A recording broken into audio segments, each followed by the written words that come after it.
de gros moyens techniques. Et pourtant, les vacances pour les personnes handicapées, pour les personnes parfois inadaptées mentales, c'est un vrai défi qu'il faut continuer de relever. Donc c'est une tragédie. Ce sont des personnes qui sont souvent en grande fragilité. Mathieu Klein, maire de Nancy, quel est le profil de ces personnes? Est-ce que vous connaissez des personnes qui potentiellement sont victimes de ce drame? Alors il y a des associations locales de Nancy, de la région. Ce sont des victimes qui ne sont pas toutes originaires de Nancy. Ce sont des victimes qui peuvent provenir, en tout cas les résidents. Je ne connais pas l'origine géographique des victimes, mais les participants à ce centre de vacances venaient de toute la Lorraine, donc aussi bien de la région de Nancy que de la Moselle.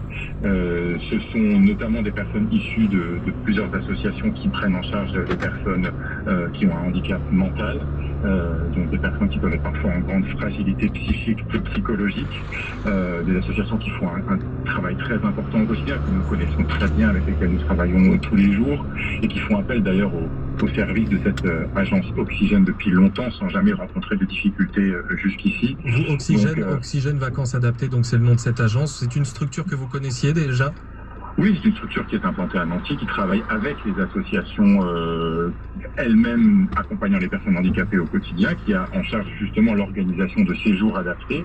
Plusieurs associations font appel à ces services régulièrement pour prendre en charge et organiser ces séjours.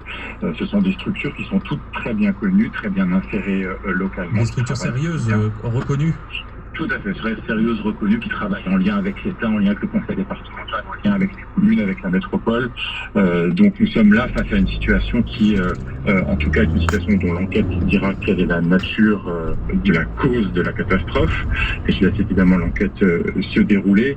Mais nous sommes là face à des structures avec lesquelles le travail est quotidien et dont je veux souligner le sérieux. Mathieu Klein, maire de Nancy, je rappelle que c'est dans votre ville qu'est basée cette agence et certaines des associations qui envoyaient certains de leurs pensionnaires dans ce voyage dans un gîte des personnes en situation de handicap. Qu'est-ce que votre municipalité, la métropole, vous en parliez, peut mettre en place désormais pour venir en aide aux familles des victimes, pour les identifier déjà ?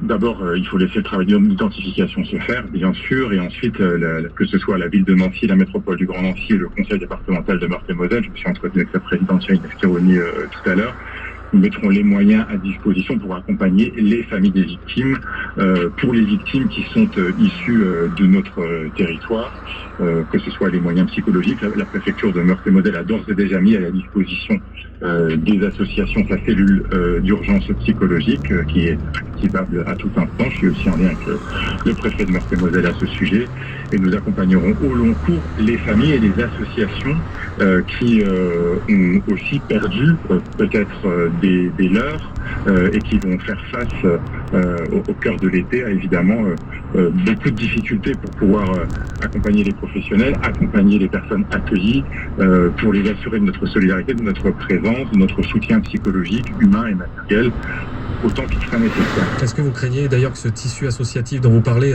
pâtisse de ce drame? Vous le disiez vous-même, c'est compliqué d'organiser des voyages pour des personnes qui sont en situation de handicap. Et pourtant, il ne faudrait surtout pas que ce soit la réponse. Et je veux dire que le droit au répit, tant pour les personnes qui aident au quotidien et qui accompagnent au quotidien les personnes handicapées, que pour les personnes handicapées elles-mêmes, est un droit et fondamental et surtout un besoin social vital, fondamental. Le droit aux vacances, le droit au répit, qui doit être valable pour tous. Et face à une tragédie pareille, aujourd'hui, c'est un moment de deuil, c'est un moment de respect, c'est un moment d'enquête.